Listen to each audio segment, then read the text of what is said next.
ಸರ್ಕಾರದವರು ಅವೈಜ್ಞಾನಿಕವಾಗಿ ಗ್ರಾಹಕರಿಗೆ ಮತ್ತೆ ಗುತ್ತಿಗೆದಾರರಿಗೆ ಒಂದು ವ್ಯವಸ್ಥೆ ಮಾಡಿದ್ದಾರೆ. ಈಗ ಸ್ಮಾರ್ಟ್ ಮೀಟರ್ ಒಂದು ಮಾಡಿದ್ದಾರೆ. ಅದು ಈಗಿನ ಮೀಟರ್ಗಳೇ ಚೆನ್ನಾಗಿ ನಡೀತಿದೆ. ಆದ್ರೆ ಸ್ಮಾರ್ಟ್ ಮೀಟರ್ ಅಂತ ಏನೋ ಒಂದು ಮಾಫಿಯಾ ಮಾಡಕ್ಕೆ ಸ್ಮಾರ್ಟ್ ಮೀಟರ್ ಮಾಡಿದ್ದಾರೆ. ಅದರಲ್ಲಿ ದೊಡ್ಡ ಮಾಫಿಯಾನೇ ನಡೀತಿದೆ ಸರ್. ಅದು ಹೊರಗೆ 1,500,000ಕ್ಕೆ ಸ್ಮಾರ್ಟ್ ಮೀಟರ್ ಸಿಗುತ್ತೆ ಮಾರ್ಕೆಟ್ ಅಲ್ಲಿ. ಇವರು 5,000 ರೂಪಾಯಿ ಮಾಡಿದ್ದಾರೆ, ಅದು ಫಿಕ್ಸ್ ಮಾಡಿದ್ದಾರೆ. ಆಮೇಲೆ ದರ ಪರಿಷ್ಕರಣೆಗಳು ಮಾಡಿದ್ರು. ಎಲೆಕ್ಟ್ರಿಕಲ್ ಇನ್ಸ್ಪೆಕ್ಟೆಡ್ ಚಾರ್ಜಸ್ ಇವರು ನಮಗೇನು ಅನ್ನ ನೀಡ್ತಾರ ರೈತರಿಗೆ ಬಾಳಲ್ಲಿ ಇವರು ಚೆಲ್ಲಾಟ ಆಡ್ತಿರ್ತಾರೆ. ಏನಂದ್ರೆ ಎಲೆಕ್ಟ್ರಿಕಲ್ ಸೆಲ್ಫ್ ಅಲ್ಲಿ ಕಾಮಗಾರಿ ಮಾಡ್ತಿರ್ತಿದ್ರು. ಸರ್ಕಾರಿ ಸ್ಕೀಮ್ಗಳು ಯಾವಿಲ್ಲ. ಮುಂಚೆ ಎಲ್ಲ ಗೌರ್ಮೆಂಟ್ ಸ್ಕೀಮ್ಗಳು ಇತ್ತು.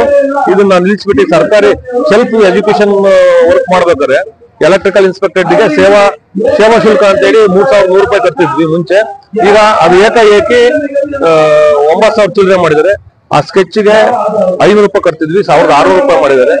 ಅದೇ ರೀತಿಯಾಗಿ ನಾವು ಎಲೆಕ್ಟ್ರಿಕಲ್ ಕಾಂಟ್ರಾಕ್ಟ್ರು ಲೈಸೆನ್ಸ್ ರಿನ್ಯೂವಲ್ಗೆ ಅಂತೇಳಿ ನಾವು 3,025 ರೂಪಾಯಿ ಕಟ್ತಿದ್ವಿ. ಅದು 10,025 ಮಾಡಿದ್ದಾರೆ ಕ್ಲಾಸ್ 1 ಗೆ. ಸೂಪರ್ ಗ್ರೇಡ್ಗೆ 10,025 ಕಟ್ತಿದ್ರು, 50,100 ರೂಪಾಯಿ ಮಾಡಿದ್ದಾರೆ. ಅವೈಜ್ಞಾನಿಕವಾಗಿ ಮಾಡಿದ್ದಾರೆ ಸರ್. ಈಗ ನಾನ್ ಕೇಳೋದಿಷ್ಟೇ, ನೀವು ಮಾಡಿ ನನಗೆ ಸಂತೋಷ. ಆದ್ರೆ ನಾವೇನ್ ಕಾಮಗಾರಿ ನಿರ್ವಹಿಸ್ತೀವೋ ಆ ಕಾಮಗಾರಿಗೆ ಒಂದು ಕಂಬ ಎತ್ತಕ್ಕೆ 1,700 ರೂಪಾಯಿ ಇದೆ. ಅದು 19,000 ಮಾಡ್ರಿ. ಒಬ್ಬ ರೈತನ ಬೆಂಬಲ ಬೆಲೆ ಯೋಜನೆಯಲ್ಲಿ ಒಂದು ರಾಗಿ, ಜೋಳ, ಕಡಲೆಕಾಳು ಖರೀದಿ ಮಾಡ್ತಾರೆ. ವರ್ಷಕ್ಕೆ ನೀವು ಎಷ್ಟು ಮಾಡ್ತೀರಾ? 250 ರೂಪಾಯಿ ಮಾಡ್ತೀರಾ? ಅದನ್ನು 300 ರೂಪಾಯಿ ಹೆಚ್ಚಿಗೆ ಮಾಡ್ರಿ. ನೀವ್ ಯಾವ ಮೀಟರ್ ಹಾಕ್ಸ್ಕೊಂಡ್ರಿ? ಅವರು ಬರ್ಸ ಕಡಿದಾರೆ, ಅವ್ರಿಗೆ ಮಾತ್ರ 300 ರೂಪಾಯಿ ಮಾಡ್ತೀರಾ? ನೀವು ಮಾತ್ರ 30,000 ಮಾಡ್ತೀರಾ? ಏನಿದು ಅವೈಜ್ಞಾನಿಕವಾಗಿ? ಏನು ಪದ್ಧತಿ ಏನಿದು? ಈಗ ಒಬ್ಬ ರೈತ ನಮಗೆ ಅನ್ನ ಕೊಟ್ರೆ ನಾವು ಬದುಕಕ್ ಸಾಧ್ಯ, ದುಡ್ಡು ತಿಂದು ನಾವು ಬದುಕಕ್ ಆಗಲ್ಲ. ಈ ರೀತಿ ಇದೆ. ಮತ್ತೆ ಇದೇ ರೀತಿಯಾಗಿ ನಮ್ಮ ಇನ್ನೊಂದು ಪ್ರಮುಖವಾದ ಬೇಡಿಕೆ ಅಂದ್ರೆ, ನಾವು ಲೇಬರ್ ಅವರ್ ಕೆಲಸ ಮಾಡ್ತೀವಿ. ಲೇಬರ್ ಅವರ್ ಕೆಲಸ ಮಾಡೋ ಸಂದರ್ಭದಲ್ಲಿ ಆಕಸ್ಮಿಕವಾಗಿ ಶಾಖಾಧಿಕಾರಿನೋ ಇಲ್ದಂಗಿದ್ರೆ ಲೈನ್ ಮ್ಯಾನೋ ನಮಗೆ ಎಲ್ಸಿ ಕೊಟ್ಟಿರ್ತಾರೆ.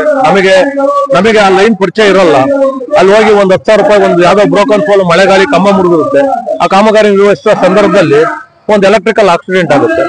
ಅಲ್ಲಿ ನಮ್ಮ ಕಾರ್ಮಿಕ ಮೃತಪಟ್ಟಾಗ ಅದನ್ನ ವೆಚ್ಚನ ಆ ಗುತ್ತಿಗೆದಾರನೇ ಭರಿಸಬೇಕಾಗುತ್ತೆ. ಅವ್ರು ಕೊಡೋದು 10,000 ರೂಪಾಯಿ ಲೇಬರಿಗೆ. ನಾವು 10 ರಿಂದ 15 ಲಕ್ಷ ರೂಪಾಯಿ ಒಬ್ಬ ಕಾರ್ಮಿಕನ ಕುಟುಂಬಕ್ಕೆ ಕೊಡ್ಬೇಕಾಗುತ್ತೆ. ಇದು ಅವೈಜ್ಞಾನಿಕವಾಗಲ್ವೇ? ನಾವು ಕಂಪನಿ ಕೆಲಸ ಮಾಡೋದು, ಇದು ಸಂಬಂಧಪಟ್ಟ ಶಾಖಾಧಿಕಾರಿಗಳು ಮತ್ತೆ ಲೈನ್ ಮ್ಯಾನ್ ತಪ್ಪಿರುತ್ತೆ. ಅವರ ತಪ್ಪಿನಿಂದ ಆಕ್ಸಿಡೆಂಟ್ ಆಗುತ್ತೆ.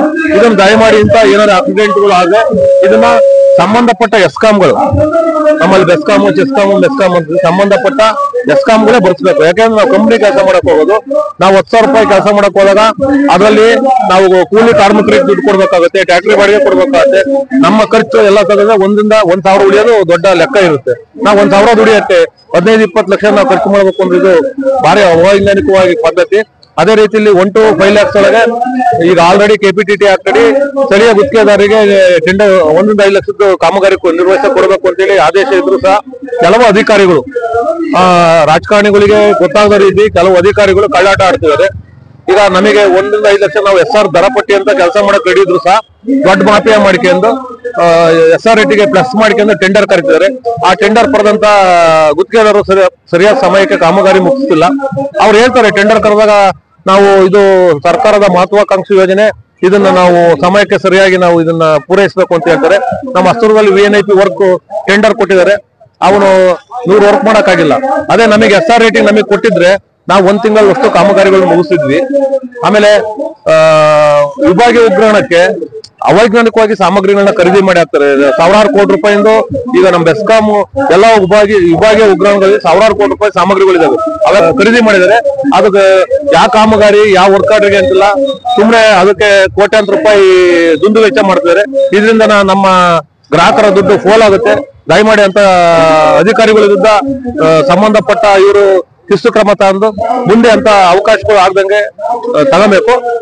ಸ್ಥಳೀಯ ಗುತ್ತಿಗೆದಾರರಿಗೆ ಕೊಡೋದ್ರಿಂದ ಕಂಪನಿಗಳು ಲಾಭ ಬರುತ್ತೆ. ದಯಮಾಡಿ ಸ್ಥಳೀಯ ಗುತ್ತಿಗೆದಾರರಿಗೆ 1 ರಿಂದ 5 ಲಕ್ಷ ಕಾಮಗಾರಿ ಕೊಟ್ರೆ ಅವ್ರೇನ್ ಮಹತ್ವಾಕಾಂಕ್ಷಿ ಯೋಜನೆ ಇದೆ ಅದು ಯಶಸ್ವಿ ಆಗುತ್ತೆ ಅಂತ ಈ ಮುಖಾಂತರ ನಾನು ಅವ್ರಿಗೆ ಹೇಳಕ್ ಇಷ್ಟಪಡ್ತೀನಿ ಸರ್. ಅದಕ್ಕೆ ಪ್ರತಿಭಟನೆ ಮಾಡ್ತೀವಿ ಸರ್. ಇನ್ನು 10 ಹಲವು ಬೇಡಿಕೆಗಳಿದಾವೆ. ಅದನ್ನ ಈಗಾಗಲೇ ನಾವು ಮಾಧ್ಯಮದ ಮುಖಾಂತರ ಮತ್ತೆ ನಮ್ಮ ರಾಜ್ಯಾಧ್ಯಕ್ಷರು ಮೀಡಿಯಾದ ಮುಖಾಂತರ ಸಂಬಂಧಪಟ್ಟ ಅಧಿಕಾರಿಗಳಿಗೆ ಮತ್ತೆ ರಾಜಕಾರಣಿಗಳಿಗೆ ತಲುಪಿಸಿದ್ದಾರೆ ಅಂತ ನಾನಾದ್ರೂ ಸಹ ಭಾವಿಸಿದ್ದೇನೆ. ಇದಕ್ಕೆ ಎಲ್ಲ ಅಧಿಕಾರಿಗಳು ಮತ್ತೆ ಸಂಬಂಧಪಟ್ಟ ನಮ್ಮ ಮಂತ್ರಿಗಳು ಸ್ಪಂದಿಸಿ ನಮಗೆ ನ್ಯಾಯ ಒದಗಿಸಿಕೊಡ್ಬೇಕು ಅಂತ ಹೇಳಿದೀವಿ. ಅವ್ರು ನ್ಯಾಯ ಕೊಡಿಸ್ತಾರೆ ಅಂತ ಭರವಸೆ ಇದೆ. ಸರ್ ಮಂಜುನಾಥ್ ಅಂತೇಳಿ, ನಾವು ಚಿತ್ರದುರ್ಗ ಜಿಲ್ಲಾ ಅಧ್ಯಕ್ಷರು, ಚಿತ್ರದುರ್ಗದಿಂದ ಬಂದಿದ್ದೀವಿ.